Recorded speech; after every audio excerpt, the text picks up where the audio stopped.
Okay, the session is now being recorded. So the topic that we will be discussing is on the physical application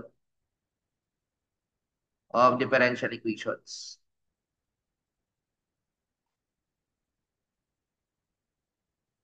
Okay, dito, ang unang-unang pag-aaralan natin is the exponential growth and decay. Okay, exponential growth and decay. Okay, ngayon, most likely, ang pinaka-formula natin, okay, meron akong ds over dt is equivalent to ks. Yan yung pinaka-basic. Ngayon, tingnan natin, no? Paano na-apply yung ating differential equation. Actually, you can apply variable sa parabol. And using this method, magiging ds over s is equivalent to k dt. Then I will take the integral. This is ln of s, that is kt plus c. Okay, then I will take the exponential. Magkakaroon ka ng s is equivalent to c e raised to k t. Ito na yung magiging working equation. So, ano ba yung k natin dito? K is the constant of proportionality.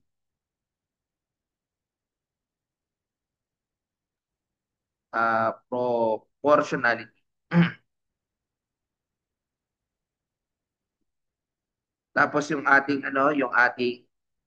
uh, other parameter such as s. Yan yung ating amount of certain substance. Okay, no? Siyempre, yung t is the time required, no? The t is the time. So, nagkakaroon na tayo ng mga parameter. Now, para maintindihan to, no, I will give an example of a popular, no? I think naging example na ito sa mga previous. Let's say, example number one, the radium decomposes at a rate proportional to the amount present.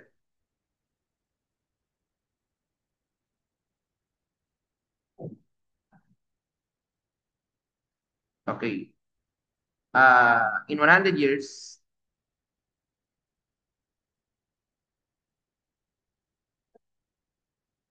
100 milligram of, I think, radium, no? Decompose to 96 milligram. So the question is, how many milligrams will be left?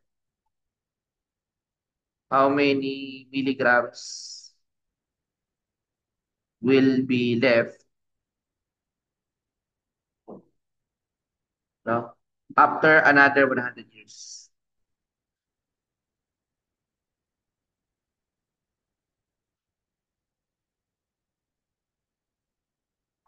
Okay, so paano gagawin natin dyan, no? Using the formula, ito, dinerive na natin using the variable separable, application of differential equation. So ito yung ating magiging working formula. Okay, una, ano muna tayo, no? When time is equal to zero, So, ang S daw natin is 100 milligram. Okay. So, ngayon, isa-substitute natin dito. 100 is S. C, hindi natin alam. E, K, hindi pa natin alam. 0. Alam naman natin, any number raised to 0 is 1. So, therefore, C is equivalent to 100. Okay, now, the next one, no? Sabi, if in 100 years, 100 milligram of radium decomposed to 96. So, if T is 100, ang S daw ay naging 96. Using the formula, exponential function kasi ito.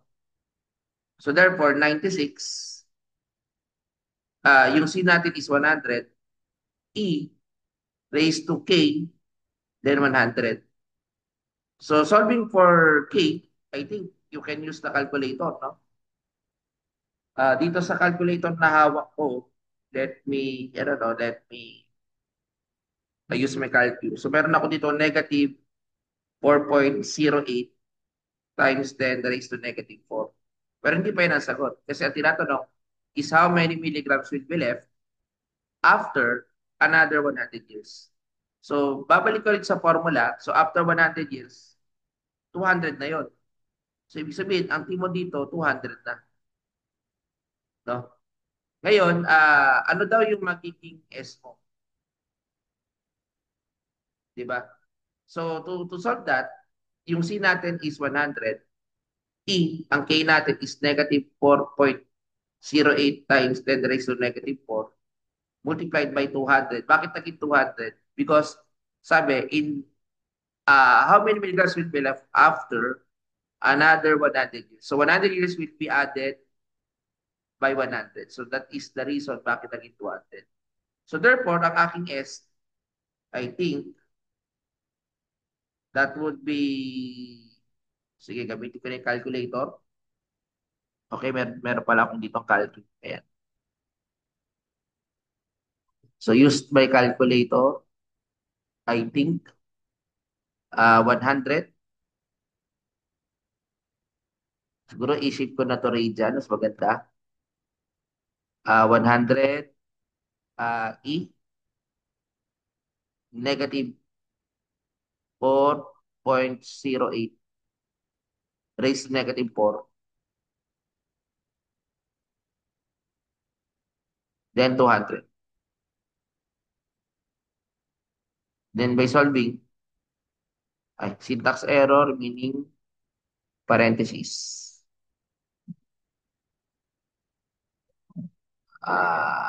Okay, ito muna ang iyan ako yan. So ako na lang i-multiply by 100 times 100. Therefore, our answer is 92.16. So ito na yung aking milligrams left after 100 years. Ay, 92.16 pa, rather. That is 92.16 milligram. Okay, yan na yung isa sa ano. Okay, now, as you notice, guys, no, dito, ito yung ano, initial, pero pwede natin gamitin ang calculator technique. Paano? Ito yung mas madali. Lalo ito yung exponential growth. So, pwede mong gamitin to.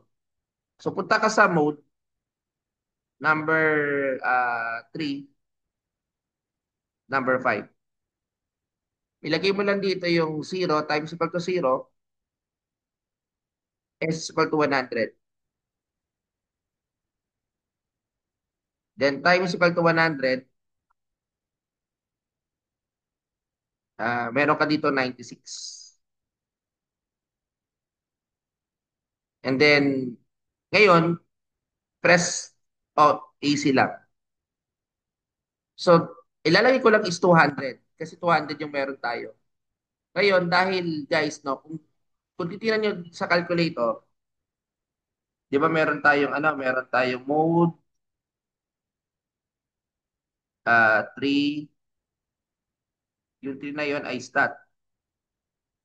Tapos yung number 5, yun yung e raised to x exponential yan, no? Ngayon, naglagay ka dito ng input, x and y.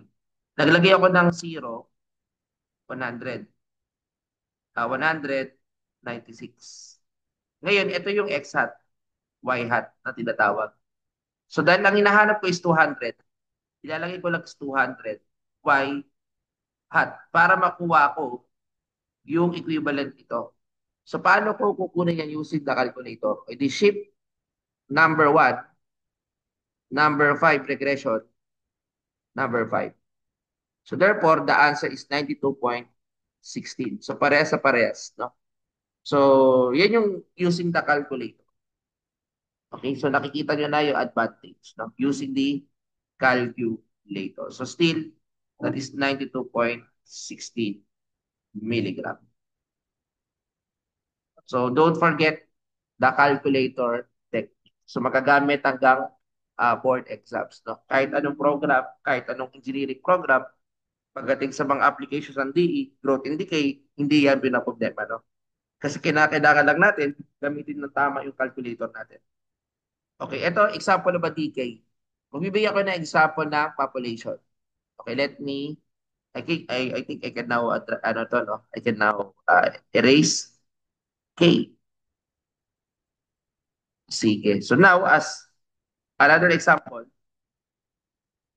the population, ito naman is population problem.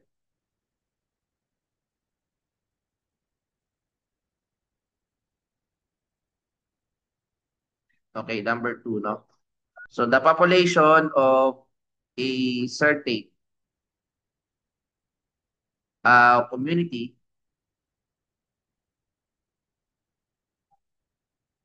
na follows the law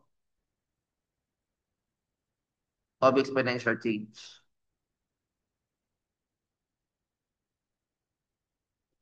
Okay. So, ayan, no?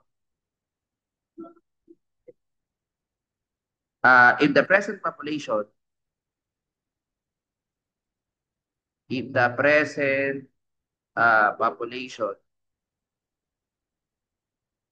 of the community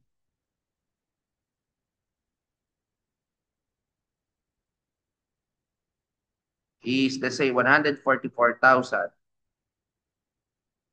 and 10 years from now,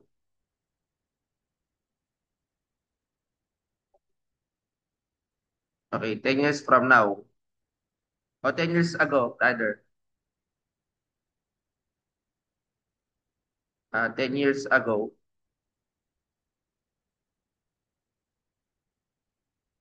was 100,000. The question is, when will the population double?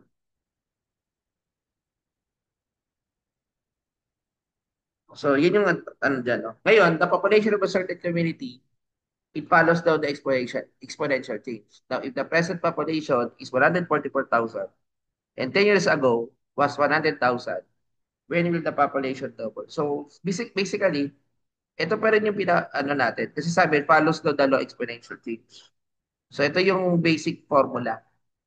No? Pero gagamit tayo ng variable sa parable. So, kahit population, pwede natin gamitin itong variable sa parable. So, magiging dp over p k dt. So, pwede mo nang i-integral ln of p pt plus c. So, therefore, e raised to e raised to e. P is equivalent to c e raised to k t. So, yan yung ating magiging pinaka-working formula. No? Now, balik tayo doon sa ano. At time is equal to 0, ang P natin is 144,000. Okay, naka-record lang. Okay, 144,000. Okay, tapos, uh, Ang ating pinakasusunod naman dyan, sabi dito, ah, ilalagay ko dito 144,000 yung P. Yung C natin, hindi natin alam. Pero yung K, hindi pa natin alam. Time is 0. So, ito ay magiging 1. Therefore, C is 144,000. Now, when T is, sabi dito, if the population and 10 years ago was indicating happened in the past. So, meron kang minus 10. No? Kasi was eh. Pag will, future yan. No? So, ang population daw dati is 100,000. The question is when will the population double? Pag sinabing when, indicating as time. Okay, now, dito, kinakailangan lang muna natin kunin yung value ng K din, no? So, dito, 100,000 daw yung ating P. Yung C natin is similarly, ito, nakuha na natin dito. C is 144,000. E raised to K, ang T natin is negative 10. Kukunin ko muna yung value ng K. Okay, dito sa hawak kong calculator, ang nakuha ko na K ay 3.6 times 10 raised to negative 2. Pero hindi pa yun ang sagot. So, kinakailangan kong sabing when is the population double. Pag sinabing double, ang double ng population natin is yung 2P, which is equivalent to 2 times 144,000.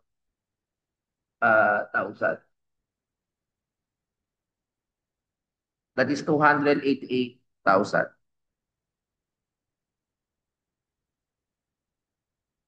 Okay, so now, ang gagawin ko dito, 288,000.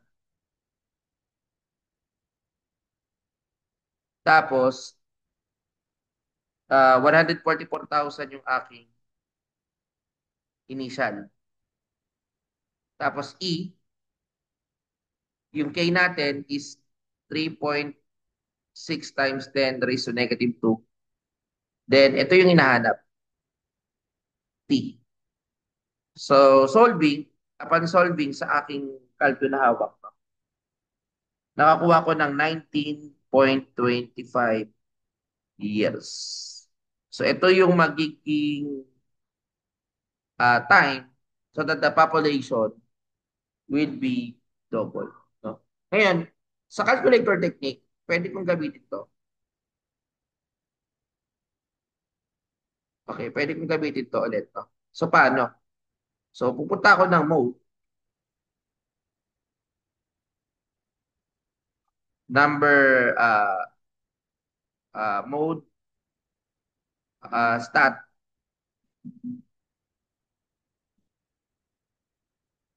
No? Usually, ang mode stat, make sure naka-region mode tayo, no? Number 3.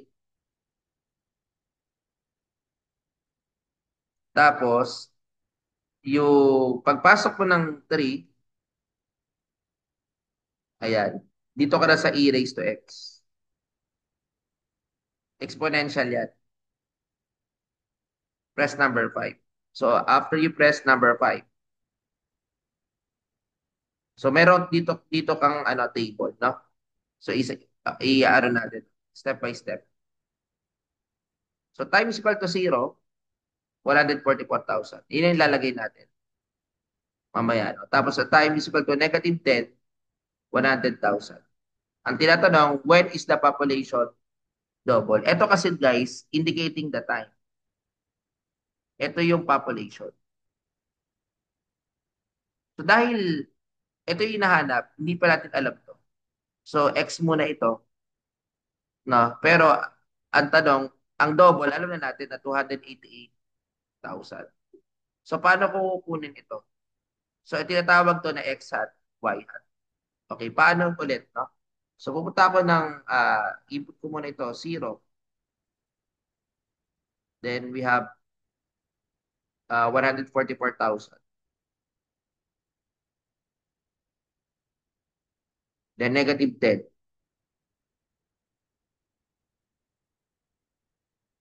Okay, so meron tayong 100,000. Okay, ngayon, dahil nailagay ko na siya, press AC. Okay, press AC. And then, ilagay mo dito yung ship number 1 o ship number 1.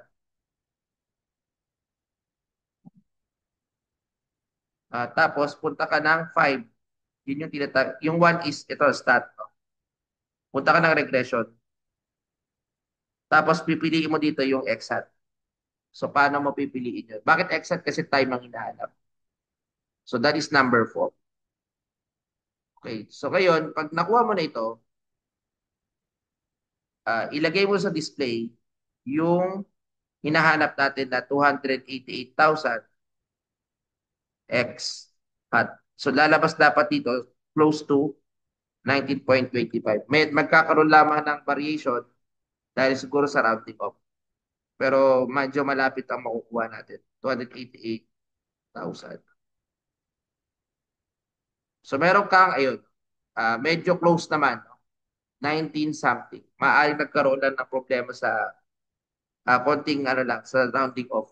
Pero that is approximately no, 19 years.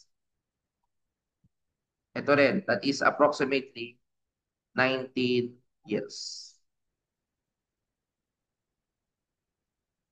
Okay, so dito nakukuha natin paano gamitin yung ating calculator. So pwede tayong gumamit ng ah, yung tinatawag na if it is directly proportional. No? Sabi kasi diyan, yan ay tinatawag na law of exponential change.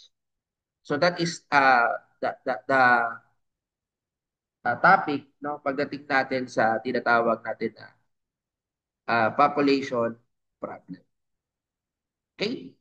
Sige. So I think I can now para sa panibagong video ulit, i-stop ko lang ito.